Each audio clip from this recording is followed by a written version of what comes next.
Shalom Bapak Ibu Saudara. Selamat pagi, salam jumpa dengan saya Agus Widodo. Kita bertemu hari ini di dalam program Sudahkah Anda bertemu dengan Tuhan hari ini? Bapak Ibu pasti sudah bertemu dengan Tuhan dan pasti senang bukan bertemu dengan Tuhan ya, dalam doa, di dalam perenungan pribadi kita hari ini. Dan melalui video ini harapan saya juga Bapak Ibu juga bertemu Tuhan kembali melalui berbagai media, dan media yang sekarang adalah video YouTube yang Bapak Ibu sekarang sedang saksikan. Puji nama Tuhan. Hari ini judul firman Tuhan adalah aman dalam perlindungan Allah. Aman dalam perlindungan Allah. Di dalam Lukas pasal yang ke-10 ayat 17 sampai 20 berkata seperti ini. Lukas 10 ayat 17 sampai 20. Kemudian ke-70 murid itu kembali dengan gembira dan berkata, Tuhan, juga setan-setan takluk kepada kami demi namamu. Lalu kata Yesus kepada mereka, aku melihat iblis jatuh seperti kilat dari langit. Sesungguhnya aku telah memberikan kuasa kepada kamu untuk menginjak ular dan kalajengking, dan kuasa untuk menahan kekuatan musuh, sehingga tidak ada yang akan membahayakan kamu. Namun demikian, janganlah bersukacita karena roh itu takluk kepadamu, tetapi bersukacitalah karena namamu ada terdaftar di surga. Bapak Ibu Saudara, rasa aman adalah hal penting yang menjadi prioritas manusia pada masa kini, ya. Rasa aman, keamanan itu sesuatu yang sangat penting bagi kita pada masa kini, ya. Oleh sebab itu, tidak mengherankan jika rumah ada pagar. Pagar itu adalah keamanan. Banyak orang mencari keamanan ya melalui berbagai media. Ada yang ikut asuransi supaya aman. Ada yang ikut asuransi kesehatan, asuransi kecelakaan, asuransi mobil, asuransi kendaraan, asuransi pendidikan, dan berbagai macam asuransi yang semuanya itu adalah tertuju kepada keamanan. Keamanan. Banyak hal dalam kehidupan kita sehari-hari yang menuntut rasa aman itu sudah pasti Bapak Ibu. Ketika kita pergi keluar rumah, adakah keamanan untuk rumah yang ditinggalkan? Seringkali kita pergi kemudian kita masih berpikir rumah kita aman atau enggak ya. Seperti itu. Adakah keamanan untuk harta benda kita, properti, bahkan sampai kepada keamanan untuk diri sendiri? Banyak hal dalam hidup ini yang membuat manusia bertanya kepada siapa yang bisa memberikan keamanan sempurna. Apakah ada keamanan untuk kita bisa menjaga keadaan kita? Manusia mendapatkan keamanan hanya melalui kuasa Allah. Amin, amin. Hanya melalui kuasa Allah maka manusia mendapatkan keamanan. Bagaimanakah kuasa Allah memberikan keamanan kepada orang percaya?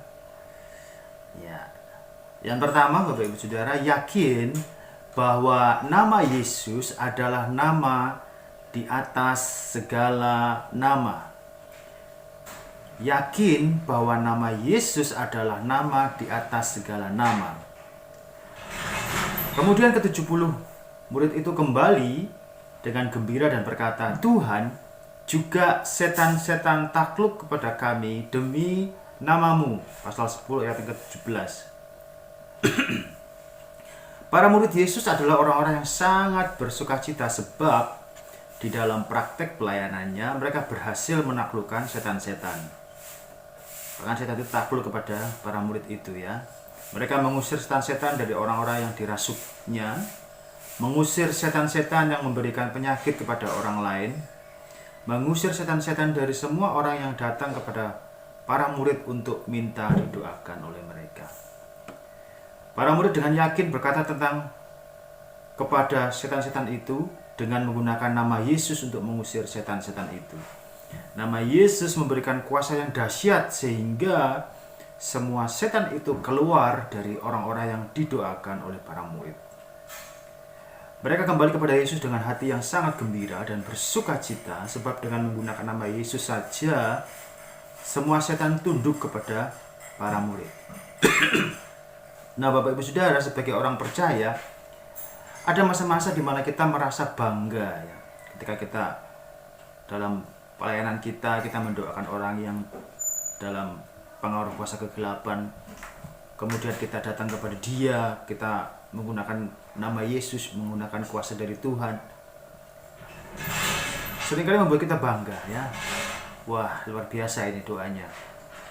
Tentunya bukan doa kita yang luar biasa, tetapi oleh karena kuasa Yesus itu. Ya.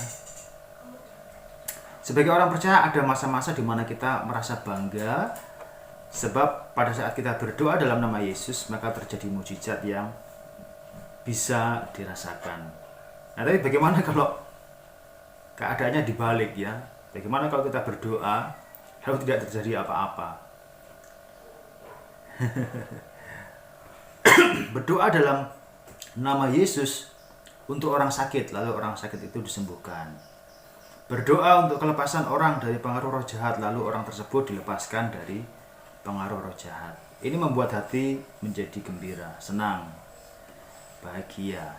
Pasti saudara pernah merasakan seperti itu ya. Jika Bapak Ibu ada pengalaman mendoakan orang yang dalam pergumulan, entah itu dirasuk setan, dalam pengaruh kuasa kegelapan, dalam sakit penyakit, pergumulan, dan akhirnya Tuhan menolong mereka, bukankah itu membuat kita bangga ya, membuat kita senang juga.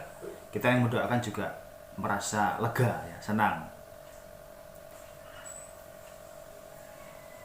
Lalu kata Yesus kepada mereka, "Aku melihat iblis jatuh seperti kilat di langit." Pada saat mendoakan orang sakit di rumah sakit dan kemudian mendengar kabar bahwa orang sakit yang kita doakan itu sembuh dan memberitahu kita bahwa dia disembuhkan oleh karena hasil doa kita, yakin bahwa dalam berdoa menggunakan kuasa dalam nama Yesus pasti disembuhkan. Ya. Nama Yesus memberikan kesembuhan, memberikan pertolongan. Apakah kita bisa berdoa dalam nama selain nama Yesus? Ya coba aja Bapak Ibu, coba aja, silakan. Tapi yakin tidak terjadi apa-apa ya. Tidak terjadi apa-apa. Semuanya biasa-biasa saja. Tapi jika kita pakai nama Yesus, saya percaya dengan iman saya sendiri bahwa ketika kita memakai nama Yesus dengan iman kita, nama itu ada kuasanya. Nama di atas segala nama, nama yang berkuasa dan nama yang memberikan kemenangan. So, kita sebagai orang percaya, sebagai hamba Tuhan, sebagai pelayan-pelayan Tuhan, sebagai orang Kristen, harus yakin bahwa nama Yesus adalah nama yang memberikan kuasa. Nama yang memberikan kuasa, dan kuasa itu membuat kita aman. Kuasa itu membuat kita aman ya. Bukan kuasa dari dunia ini yang saya maksudkan, bukan kuasa oleh karena kita menduduki jabatan tertentu, bukan. Tapi oleh karena kuasa dari Tuhan, itulah Roh Kudus. Ada kuasa dalam diri kita, di mana kuasa itu ada di dalam hidup kita, dan kita bisa mempergunakannya untuk kemuliaan nama Tuhan. Ketika mendoakan orang sakit, mengalami kesusahan dalam pergumulan dan bahkan dalam kesakitan di rumah sakit, jangan lupa untuk menggunakan nama Yesus, nama yang sangat berkuasa untuk mengalahkan berbagai kuasa di dunia ini. Seluruh kuasa di dunia ini harus tunduk di bawah nama Yesus. Ketika orang percaya berdoa dalam nama Yesus, akan terjadi mujizat yang luar biasa. Sampai hari ini saya yakin, besok pun saya yakin, sampai selama-lamanya saya yakin, bahkan sampai nanti saya selesai hidup saya di dunia ini, saya tetap percaya bahwa nama Yesus, nama yang memberikan kelepasan, nama yang memberikan keamanan kepada kepada kita, orang-orang percaya. Puji nama Tuhan. Yang kedua, Bapak Ibu Saudara, yakin bahwa nama Yesus ada kuasa. Ayat yang ke-19, sesungguhnya aku telah memberikan kuasa kepada kamu untuk menginjak ular dan kalajengking, dan kuasa untuk menahan kekuatan musuh, sehingga tidak ada yang membahayakan kamu. Ya, tidak ada yang bisa membahayakan kita. Artinya kita memiliki satu nama yang berkuasa, nama yang di atas segala nama, nama yang berkuasa, nama yang memimpin hidup kita, dan nama itu adalah Yesus. Dan nama Yesus itu ada kuasa di dalam nama Yesus. Yesus itu berkata, aku telah memberikan kuasa kepada kamu. Sadari ini Bapak Ibu Saudara, Yesus kita, Allah kita memberikan kepada kita kuasa untuk menginjak musuh. Musuh kita bukan orang, bukan manusia, bukan yang memiliki kulit dan daging, tapi musuh kita adalah sesuatu yang tidak terlihat. Itulah roh-roh jahat. Kuasa-kuasa dalam dunia ini begitu besar, tapi ada kuasa yang lebih besar dari segala-galanya, adalah kuasa Yesus. Kita memiliki kuasa yang bisa mengalahkan segala kuasa yang ada dalam dunia ini. Semua kuasa, pemerintahan, semua yang ada di langit, semua yang ada di bumi tunduk di dalam namanya, tunduk di bawah kuasanya. Jadi mengapa kita harus minder? Mengapa kita harus takut? Mengapa kita harus ragu? Kalau kita memiliki kuasa di dalam hidup kita, itulah Yesus Kristus sendiri, itulah Roh Kudus yang ada dalam hidup kita sendiri.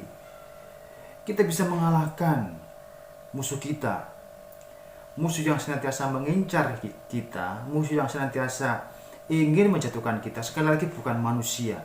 Musuh kita bukan manusia. Jangan salah paham. Oh, saya punya musuh, Pak. Musuh saya itu loh tetangga saya. Oh, tidak. Musuh saya itu teman kantor saya. Oh, tidak. Itu bukan musuh kita. Musuh kita yang sesungguhnya adalah iblis dan segala kuasa yang ada di dalam dunia ini yang tidak mau tunduk kepada Kristus. Tidak ada seorang pun manusia di bumi ini yang memiliki kuasa sama seperti Yesus. Yes, itu sudah pasti. Amin.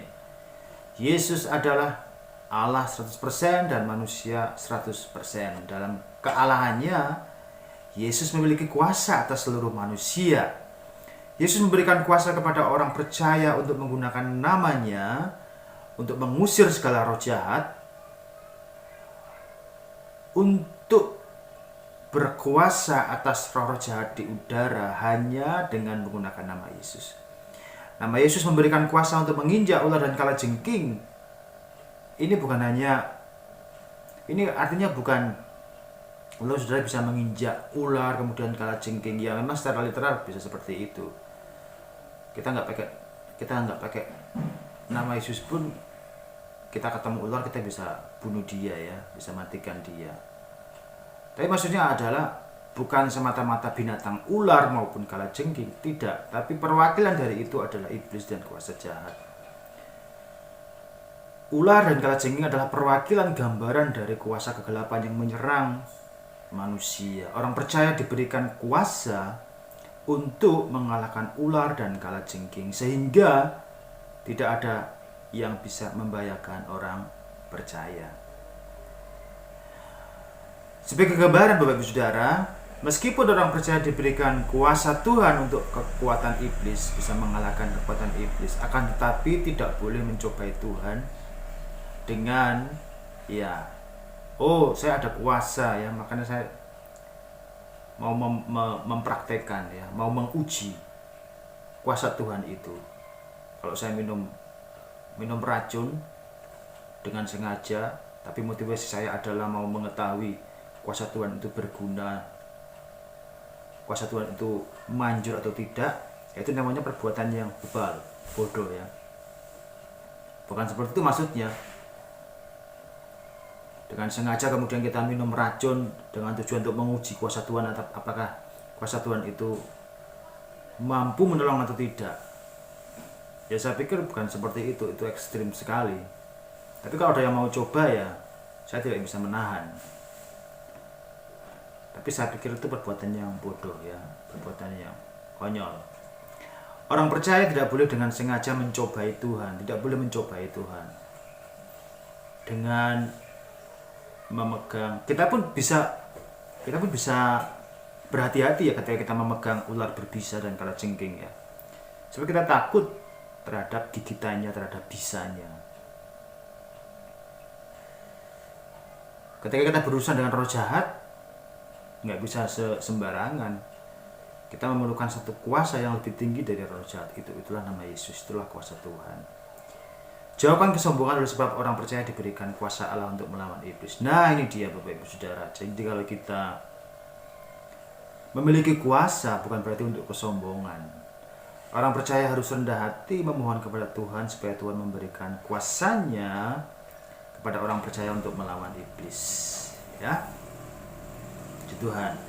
Yang ketiga, yakin bahwa nama Yesus adalah jaminan bagi orang percaya terdaftar namanya di surga. Namun demikian, ayat yang ke-20, janganlah bersukacita karena roh itu takluk kepadamu, tetapi bersukacitalah karena namamu terdaftar di surga.